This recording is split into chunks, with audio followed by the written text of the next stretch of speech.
সালামু আলাইকুম। প্রথমত হচ্ছে আসলে কথার উপর আর এদের কথার উপর কারোর আস্থা নাই। আর এনসিপির যে সকল নেতাকর্মী বা জুলাই যোদ্ধাদের মধ্যে যারা সরকারের সাথে কানেক্ট হয়েছিল, তো সবচেয়ে বেশি বিতর্কিত দুর্নীতির অভিযোগ যার বিরুদ্ধে, এটা হচ্ছে উপদেষ্টা সাবেক আসিফ মাহমুদ সজীব ভুঁইয়া। হাজার হাজার কোটি টাকার দুর্নীতির অভিযোগ তার বিরুদ্ধে কিন্তু আছে। তো ক্ষমতায় ডক্টর ইউনূস তিনি নিজে অনেক সুবিধা নিয়েছেন। তো সেইখানে তিনি ক্ষমতায় থাকাকালীন এই আসিফদের বা নাহিদদের দুর্নীতি নিয়ে আসলে তেমন কোনো ইনভেস্টিগেশন হবে না। দুদকে মামলা হলো, এগুলো ফাইল আটকে আছে। পরবর্তী সময় বোঝা যাবে যে এদের তলে তলে কি কাহিনী হয়েছে। চেহারা ছবি দেখেই বোঝা যায় অনেক পয়সা টয়সা কামাইছে, উন্নতি হয়েছে।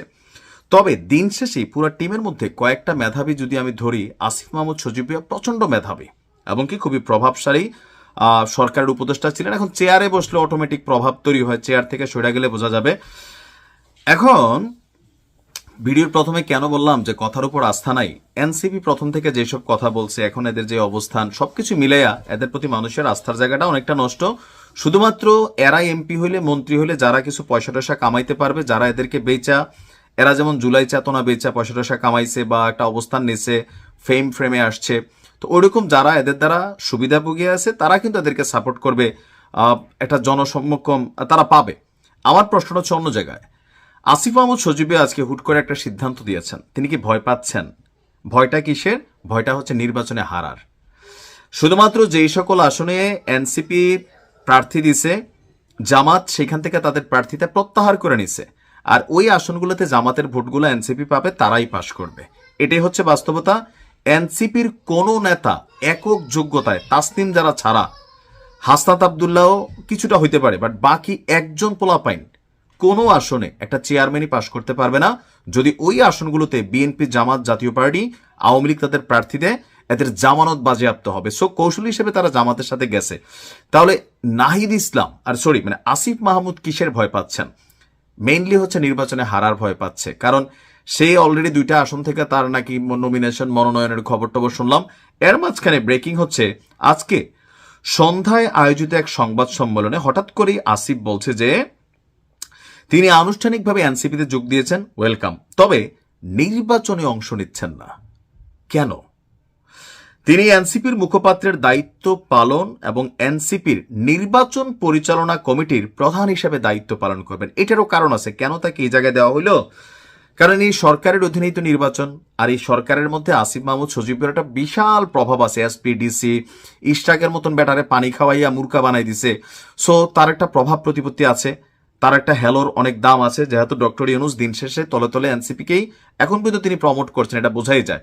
তো সেই জায়গা থেকে আসিফ মাহমুদ সজীব ভুঁইয়ার যে প্রভাব প্রতিপত্তি প্রশাসন থেকে শুরু করে সব জায়গায়, সো নির্বাচন পরিচালনা কমিটির প্রধান হিসাবে আসিফ মাহমুদ সজীব ভুঁইয়ার চেয়ে উপযুক্ত, যোগ্য কোনো ব্যক্তিত্ব এই মুহূর্তে এনসিপিতে নাই। কারণ মাহফুজ তো আউট অফ মার্কেটে চলে গেছে।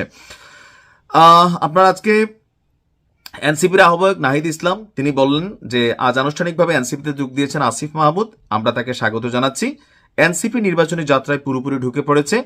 আসিফ মাহমুদ নির্বাচনে অংশ নেবেন না, বরং এনসিপির মনোনীত প্রার্থীরা যাতে নির্বাচনে জিতে আসতে পারেন সেই জন্য তিনি কাজ করবেন। তাকে এনসিপি নির্বাচন পরিচালনা কমিটির প্রধান হিসেবে দায়িত্ব দেওয়া হয়েছে। এখন কাজ করতে পারবেন, কারণ সরকারের মধ্যে জামাতের একটা বড় প্রভাব আছে, সেটার সাথে এনসিপি যোগ হয়েছে। এনসিপির মধ্যে যেটা মাথা আসিফ মাহমুদ সজীব ভুঁইয়া, তিনি যোগ হয়েছেন। সো 2-2-4 হইলে এখানে অনেক কিছুই পজিটিভ হয়ে যাবে।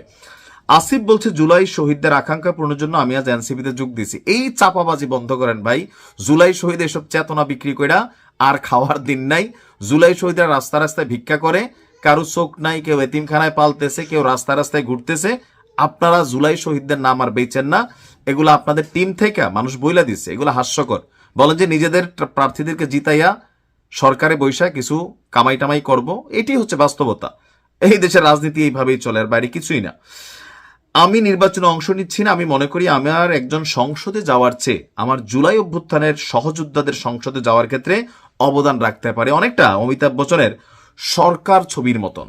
সরকার, অমিতাভ বচ্চনের সরকার ছবিটা যারা দেখেন না দেখে নেবেন। নিজের রাজনীতি না করলেও রাজনীতিকে তিনি কন্ট্রোল করেন, এমপি বানান, মন্ত্রী বানান, আর সেই এমপি মন্ত্রী সবাই তার পা ধুইয়া পানি খায়। বিপদ পড়লে কারা পড়ে? যে এমপি আছে তার, কিন্তু যে এমপির পিছনে বড় সরকার, সেই সরকার বিপদে পড়ে না। আসিফ মাহমুদ সজীব ভুঁইয়া পা থেকে মাথা পর্যন্ত পুরাটাই ট্যানেলড, না ট্যালেন্ট, দুইটার একটা হবে। দেখা যাক কি হয়। ভালো থাকুন।